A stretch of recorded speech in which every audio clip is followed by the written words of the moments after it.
to attend such records, and knowing fully well that if they do, Parliament will celebrate them. We don't have money to give him, but at least what we're going to do will not only encourage him, but inspire others behind him to attempt to attain that height. So, having said that, I recognize the leader to move that we admit him. Rule 214 to admit this remarkable young man, Ayodele Dada, into the chambers, or the floor of the chambers, for special commendation and recognition by the House of Representatives. I so move.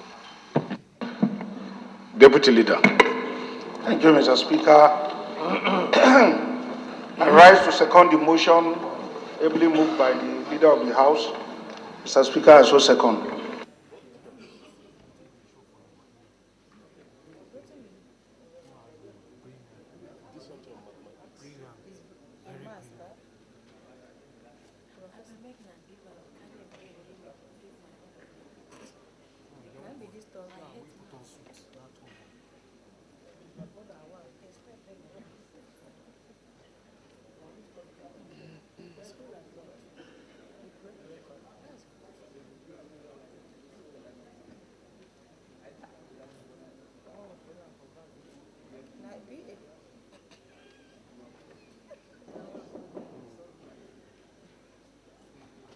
So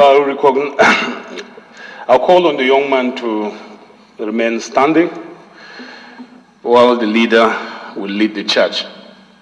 Leader, please. Well, thank you, Mr. Speaker, my honorable colleagues. Mr. Speaker, I want to first say that, first, to thank the leadership and to thank our esteemed members who have agreed to allow Mr. Ayodele Dada onto the floor. I thank them because it's a very rare privilege.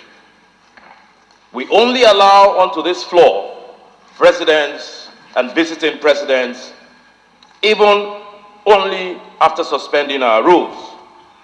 But Mr. Speaker, because this House recognizes the unparalleled achievement of Mr. Dada, because this House believes that we need to begin to inspire not just him, but those others who are out there, we have suspended our rules, and we have done what is not normally done in Parliament. Mr. Ayodele Dada is a 29-year-old man from very, very humble beginnings. He has been celebrated throughout the length and breadth of Nigeria in the last few weeks. Mr. Speaker, I took an interest when I read his story, because it is a compelling story. I'd never met him, but I sent my aides out there to go and look for who this young man was. The dean to the Student Affairs University of Lagos eventually called me with his name and his number. Last week, I reached out to him, I called him, I introduced myself, and I commended him and congratulated him. I then asked him over the phone, where are you from? Where do you live? He said, Surulere. I was shocked. That is my constituency. Maybe I thought you voted for. Probing further, Mr. Speaker, I was really amazed. I said, you're from Surulere, are you serious? Where in Surulere? He says, I live on Addis Abashua. Mr. Speaker, Addis Abashua is next door to my street. He is my neighbor. Mr. Speaker, this is, on a serious note, I believe in life there are no happenstances. I believe there are no coincidences. So when he told me that, I said, wow, do you know me? He said, yes, sir. I've seen you drive a couple of times down the road. Mr. Ayodele Dada, like I said, is from humble beginnings. When I met him in Surulere a few days ago after that telephone conversation, I began to understand his life. He paid his way through school, sometimes doing 2, 3 jobs. For me, that is inspirational. It is time we started to celebrate our successes in this country and not just emphasizing on the failures. Mr. Ayodele Dada, for those of us who don't know, and I wasn't too sure what it meant to have a 5.0, but apparently 5.0 means that from the time you got to school till the time you graduated, you did not score anything less than an A.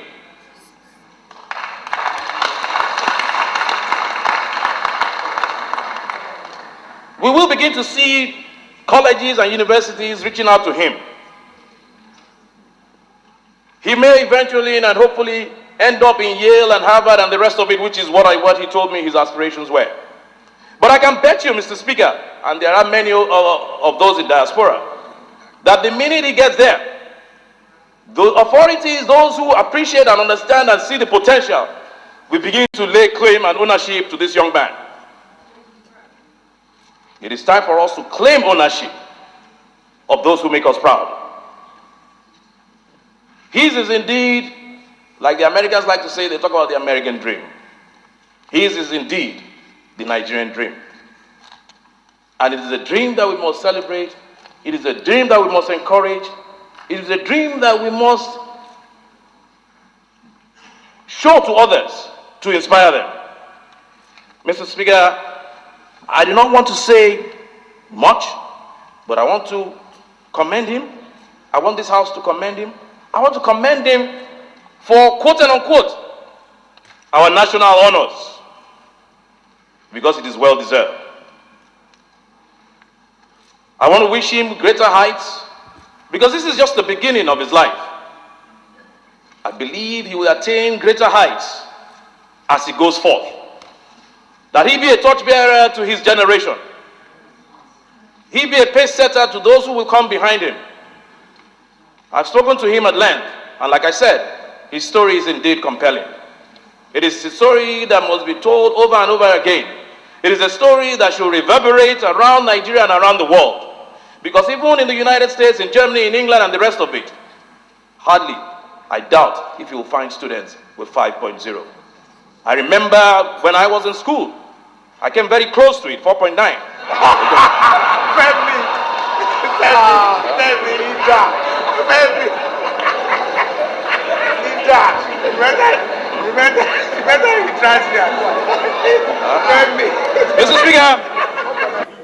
Mr. Speaker, I need some cover, because I do not know why my colleagues are laughing. It was just a slip of tongue. I meant 2.9.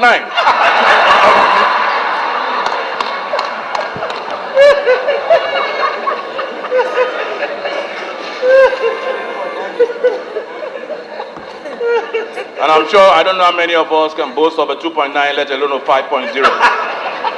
Mr. Speaker, I thank you very much for this rare opportunity for this young man. We do not realize what we have done in chambers today. I will do my best to even support him financially, and as I hope many members will. But I believe beyond even that, the finances, I believe when this man carries this recommendation on his resume throughout his life, that the highest law-making body of this country actually commended him. I do not believe there is any employer in the world or any university in the world that will turn down that resume or that application. That is what we have done today. It is more than an award. It is a serious recognition of excellence. Mr. Speaker, to whom much is given, much is expected. And on that note, I want to admonish the young man to keep on doing what he's doing. To keep on doing, no matter the odds, no matter the difficulties. You know, there are greater days ahead, and the sky is the limit for him. Thank you, Mr. Speaker. Thank you, honorable colleagues.